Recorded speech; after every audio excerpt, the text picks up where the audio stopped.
The fate of TikTok is in the hands of the Supreme Court, with the popular social media app set to be banned in the U.S. starting this weekend. A ruling could be made as soon as today. Now, proponents of the ban say TikTok poses a national security threat, but critics are citing freedom of speech. If the Supreme Court upholds their decision, ByteDance, the owner of TikTok, has several options. The company can either sell TikTok to a U.S. buyer, shut it down, or hope for a possible reversal.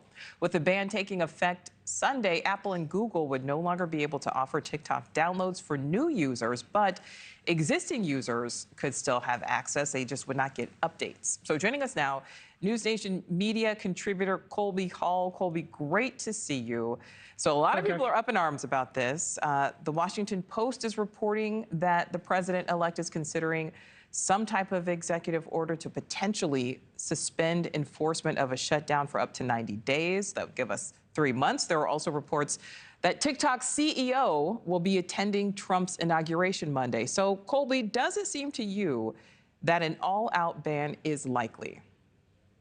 You know, for the longest time, I was skeptical. I just think that this is too powerful a tool.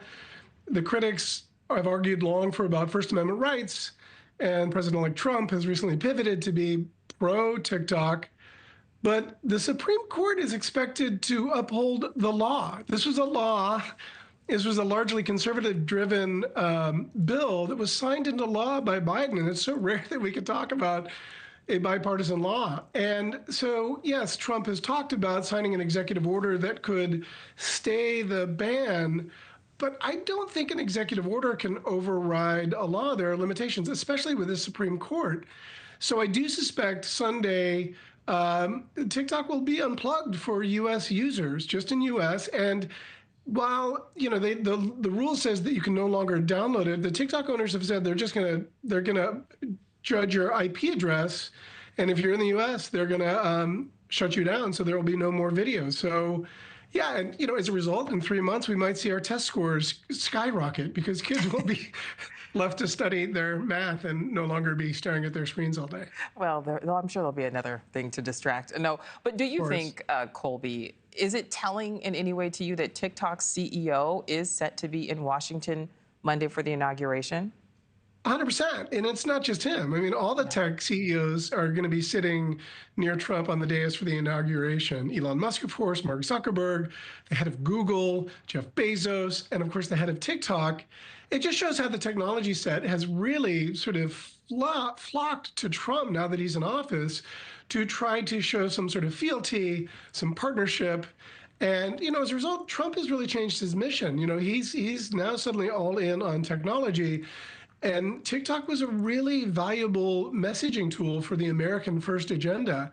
So I think you're seeing the Trump administration, the incoming administration, really pivot to caring less about, you know, personal data being shared on Chinese servers that are accessible to the Chinese government, and not trying to figure a quick way that the owner ByteDance can divest to an American company to try to keep it alive. Because if it goes down, there's going to be a lot of outrage, especially for young voters. So, you know, it'll be very interesting to see what follows.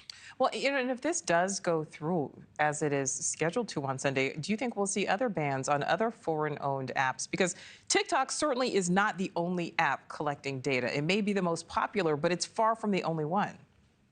Correct. I mean, really, TikTok doesn't do anything different in terms of, you know, there's these things called cookies that every website and they track your declarative and behavioral data. So they know the algorithm then figures out what it is you want. And there's a bunch of competitors out there. There's RedNote, which is a Chinese, there's 300 million users, but it's primarily a Chinese version of TikTok. There's Lemonade, there's the Meta has Threads, YouTube has Shorts. All these are potential replacements. But the big issue is that China's rules and laws don't preclude them from playing with your data, whereas American companies have to abide by, and European countries especially, have to abide by very strict rules. So yeah, ByteDance probably needs to divest, and quickly, if they want to keep TikTok afloat in the US. They also probably think that they have millions and millions of users around the globe that, you know, the U.S. is cutting off their nose to spite their own face. Yeah, we will see what ultimately happens. Colby Hall, thank you so much. Thanks for watching. Go to joinnn.com to find NewsNation on your screen. And don't forget to click the red subscribe button below to get more of NewsNation's fact-driven, unbiased coverage.